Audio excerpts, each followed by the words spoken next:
Vous écoutez Europe 1, il est 9h30. Le journal des médias avec Thomas Joubert. Bonjour Thomas. Bonjour, à la une ce matin, une blague de Plus belle la vie passe mal à Charleville-Mézières. Anne-Sophie Lapix privée de mots croisés ce soir sur France 2 et un record de longévité pour Jean-Pierre Pernaut. Et on commence avec le maire de Charleville-Mézières qui s'offusque d'une blague dans Plus belle la vie. Une scène diffusée dans l'épisode du 12 février dernier, France 3. Sur France 3, cette blague est mal passée. Du côté des Ardennes, en cause ce dialogue entre une enseignante et une de ses collègues à qui elle annonce que son voyage scolaire à Charleville-Mézières est annulé. La collègue répond: c'est tes élèves qui vont être contents. Les traîner à Charleville-Mézières en plein hiver, c'est de la maltraitance.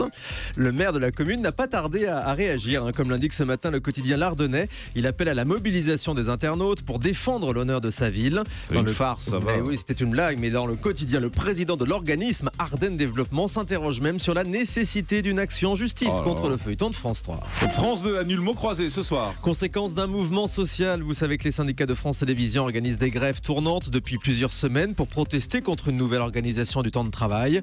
Mots croisés présenté par Anne-Sophie Lapix ne pourra donc pas avoir lieu ce soir et sera remplacé par un œil sur la planète. Cette grève a aussi touché ce matin Télématin qui n'avait pas lieu sur le plateau habituel. Christian Constant fait son retour ce soir dans Top Chef. Oui, l'ex-juré de l'émission viendra à départager les candidats sur une des épreuves de ce soir. Cette année, c'est tout le jury de l'émission qui a changé.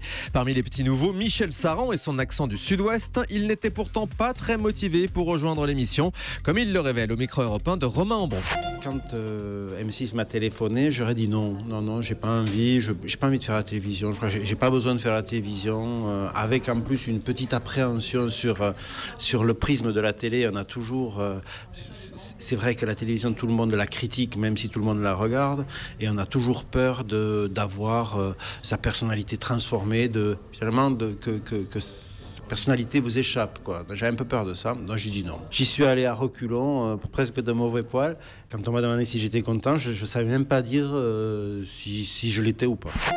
Voilà, Michel Saran donc au micro de Romain Ambro. France 2 lance officiellement la saison 2 de Prodige. Après le succès de la première édition au mois de décembre, France 2 a décidé de reconduire le programme qui met en compétition des petits génies du classique. Les inscriptions sont ouvertes sur le site internet de France 2.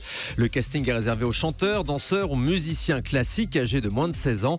Pour cette deuxième édition, le jury composé d'Elisabeth Vidal, Gauthier Capuçon et Patrick Dupont devrait être renouvelé, tout comme la présentatrice Marianne James.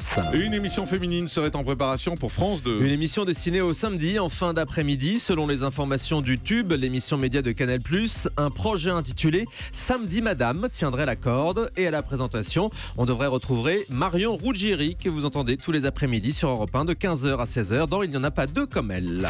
Et puis Loana donne des nouvelles sur les réseaux sociaux. Elle a posté ce week-end une photo où on la voit en compagnie de Samina Seri et d'un fan, mais son apparence physique continue d'inquiéter. L'ex-gagnante de Love Story est méconnaissable quand on se souvient de son physique de bimbo à l'époque.